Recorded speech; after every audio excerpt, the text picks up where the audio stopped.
जय हिंद दोस्तों। यूपीएससी केंद्र में आप सभी का फिर से स्वागत है। दोस्तों 68 बीपीएससी की प्रारंभिक परीक्षा 12 को है। आपके पास मात्र अब एक दो दिन का ही वक्त रह गया है। जाहिर सी बात है, सभी का सेंटर काफ़ी दूर दूर है, तो आप सभी को ट्रैवल भी करना है, तो वक्त आपके पास अब रह नहीं गया है। हाँ, कुछ इम्पॉर्टेंट चीज़ें हैं जो आप वीडियोस देख के रिवाइज कर सकते हैं। तो चैनल पे बहुत सारे इम्पॉर्टेंट टॉपिक जितने भी हैं उससे रिलेटेड वीडियोस डाले गए हैं, उन्हें आप देखें। ट्रैवल कर रहे हैं ट्रेन पे, बस पे, वहाँ भी आप ईयरफोन लगाएं अपने कान में और इन वीडियोस को सुने।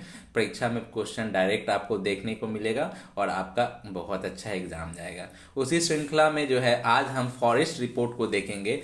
एक या दो प्रश्न हो सकता है इस बार आए, पिछले वर्ष नहीं आया था, तो इस बार आपको जाहिर सी बात है देखने को इससे प्रश्न मिलेगा, क्योंकि हर अल्टरनेट साल फॉरेस्ट रिपोर्ट से प्रश्न पूछा ही जाता है बीपीएससी में। तो चलिए जो इंपॉर्टेंट इसमें फैक्ट्स है वो देख लेते हैं। सबसे पहले तो आपको ध्यान में रखना है कि ये फॉरेस्ट रिपोर्ट जो है वन स्थिति रिपोर्ट है, ये कितने वर्षों में निकलता है, तो ये प्रत्येक 2 वर्षों में निकलता है दोस्तों। ये हर साल नहीं निकलता है, बल्कि 2 साल पे एक बार निकलता है, ये आपको ध्यान रखना है। और ये 2021 में अभी निकला था, जिसका हम डाटा देखेंगे। 2023 का अभी डाटा नहीं पब्लिश किया गया है। तो 2021 का वन स्थिति रिपोर्ट था, ये कितना नंबर का था, तो ये 17वां नंबर का था दोस्तों।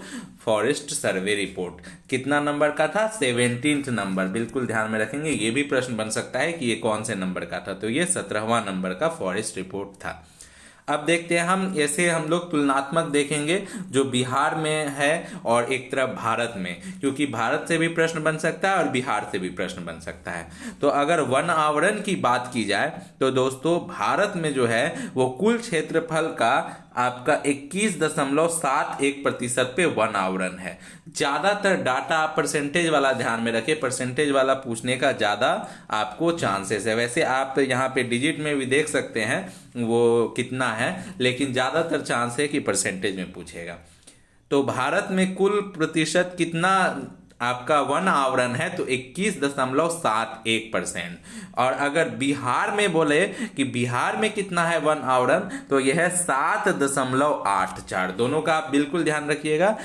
भारत में 21.71%, बिहार में 7.84% वन आवरण है। और इसमें पिछले वर्ष की तुलना में कितना वृद्धि हुई है, तो भारत में अगर देश में बात की जाए तो 1540 स्क्वायर किलोमीटर की वृद्धि हुई है, और बिहार का आप याद रखिएगा मात्र 75 स्क्वायर किलोमीटर की वृद्धि हुई है।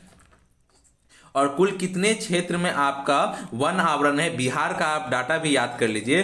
बिहार के 7381 स्क्वायर किलोमीटर एरिया में जो है आपका वन आवरण है, जो कि कितना परसेंट हो गया, 60.84%। और पिछले साल से कितना वृद्धि हुई है, तो 75 स्क्वायर किलोमीटर की वृद्धि हुई है। इसके बाद हम देखेंगे वृक्षावरण में क्या है। तो भारत का वृक्षावरण जो है वो टोटल एरिया का 2.91% है। 2.91%, बिल्कुल आप ध्यान में रखें, 2.91%। और बिहार में अगर वृक्षावरण की बात की जाए तो 2.48% है। 2.48% है, बिल्कुल आपको ध्यान में रहना चाहिए। और अगर वृद्धि की बात की जाए तो पिछले वर्ष से जो है ये 721 स्क्वायर किलोमीटर वृक्षावरण बढ़ा है भारत में, और बिहार में ये बढ़ा है 338 स्क्वायर किलोमीटर की बढ़ोतरी हुई है दोस्तों। अगर कुल पूछे कि कुल कितना वृक्षावरण और वनावरण को मिला के है, तो देश में कुल कितना अगर जंगल है तो पूछे तो 24.62%, दोनों मिला के वृक्षावरण और वनावरण, ठीक है दोस्तों। और बिहार में यही हो जाएगा दोस्तों 10.32, बिल्कुल आप याद रखिएगा 10.32% दोस्तों पूरा का पूरा वृक्षावरण और वनावरण दोनों मिला के है।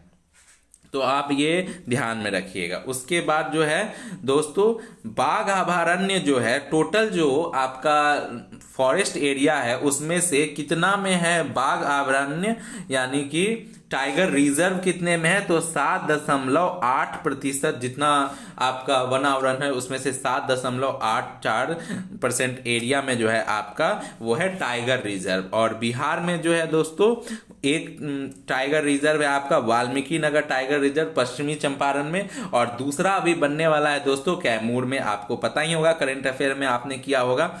तो वाल्मीकि रिजर्व टाइगर रिजर्व जो है इसका एरिया दोस्तों देखा जाए तो 796.12 स्क्वायर किलोमीटर के एरिया में फैला हुआ है। और ये पूरा जंगल का कितना परसेंट में टाइगर रिजर्व है, तो 85% में जो है दोस्तों वो टाइगर रिजर्व है। तो ये आप बिल्कुल याद कर लीजिएगा दोस्तों। चलिए अगली कुछ बातें देख लेते हैं जो इंपॉर्टेंट है। अगला जो कुछ इंपॉर्टेंट चीज है इसमें दोस्तों वो है आपका कि सबसे अधिक जहां पे क्षेत्रफल की दृष्टि से वन है वो होगा दोस्तों, सबसे ज्यादा कौन सा राज्य हो जाएगा, मध्य प्रदेश। ठीक है दोस्तों, सबसे ज्यादा हो जाएगा मध्य प्रदेश। वहीं पे सबसे कम की बात की जाए तो सबसे कम हो जाएगा दोस्तों हरियाणा। बिल्कुल याद कर लीजिए, सबसे कम हरियाणा। ठीक है दोस्तों, और सबसे अधिक मतलब कि परसेंटेज के अकॉर्डिंग बात की जाए तो सबसे ज्यादा परसेंटेज में ओवरऑल देखा जाए स्टेट और यूनियन टेरिटरी मिला के तो लक्षद्वीप हो जाएगा दोस्तों। लेकिन अगर सिर्फ स्टेट की बात की जाए तो परसेंटेज की दृष्टि से सबसे ज्यादा मिजोरम में हो जाएगा दोस्तों, उसके बाद अरुणाचल प्रदेश और तीसरे नंबर पे मेघालय। कई बार जो है 3 राज्यों का जो क्रम भी पूछ लेता है तो वो भी आप ध्यान रख लेंगे। सबसे ज्यादा एरिया वाइज अगर पूछे कि कहाँ है तो सबसे ज्यादा मध्य प्रदेश, फिर अरुणाचल प्रदेश, फिर छत्तीसगढ़। ठीक है दोस्तों, सबसे कम है हरियाणा, पंजाब, फिर गोवा दोस्तों। ठीक है, और अगर राज्य में परसेंटेज वाइज पूछे तो सबसे ज्यादा जो है मिजोरम, फिर अरुणाचल प्रदेश, फिर मेघालय। ये आप बिल्कुल याद कर लीजिए। अब बिहार में ये डाटा देख लेते हैं। बिहार में होगा सबसे ज्यादा कहां पे वृद्धि हुआ है दोस्तों वन का, तो सबसे ज्यादा वन का वृद्धि हुआ है दोस्तों बांका जिला में। सबसे ज्यादा वृद्धि कहां पे हुआ है, बांका जिले में, जहां पे 16.29 स्क्वायर किलोमीटर की वृद्धि हुई है। और उसके बाद जमुई में वृद्धि हुई है, उसके बाद गया में। ठीक है दोस्तों, और अगर बोले कि सर्वाधिक क्षेत्रफल जहां पे वन है तो सर्वाधिक क्षेत्रफल वाला जो हो जाएगा एरिया दोस्तों वो हो जाएगा कैमूर, फिर दोस्तों हो जाएगा पश्चिमी चंपारण, और उसके बाद दोस्तों हो जाएगा रोहतास। तो कैमूर, पश्चिम चंपारण और रोहतास आप बिल्कुल याद कर लीजिएगा। उसके बाद जहां पे सबसे कम वृद्धि हुआ है या जहां पे वन क्षेत्र कम हो गया है वो है दोस्तों कैमूर में दोस्तों। उसके बाद हो जाएगा सुपौल और उसके बाद रोहतास। ठीक है दोस्तों, और अगर परसेंटेज क्षेत्रफल की दृष्टि से अगर पूछे कि सबसे कम वन क्षेत्र कहाँ है बिहार में, तो सबसे कम हो जाएगा दोस्तों शेखपुरा, उसके बाद अरवल और उसके बाद जहानाबाद। तो सबसे कम कहाँ पे हो जाएगा, शेखपुरा, और सेकेंड नंबर पे अरवल, उसके बाद जहानाबाद। अगर सबसे ज्यादा पूछे बिहार में तो कहाँ हो जाएगा, कैमूर दोस्तों, उसके बाद पश्चिम चंपारण और उसके बाद रोहतास। तो ये जो था वन स्थिति बोर्ड से इतना जानना आपके लिए बहुत है, इतना आप याद कर लीजिए। यहीं से प्रश्न देखने को मिलेगा। और आप सभी को ऑल द बेस्ट एग्जाम के लिए। बहुत अच्छे से एग्जाम दीजिए शांति मन से, और इन चीज़ों को आप रिवाइज करते रहिए। वीडियो पसंद हो जाए आपको तो इसे लाइक जरूर करें, और अपने जो भी एक्सपीरियंस है वो कमेंट सेक्शन में लिखें। धन्यवाद दोस्तों, ऑल द बेस्ट।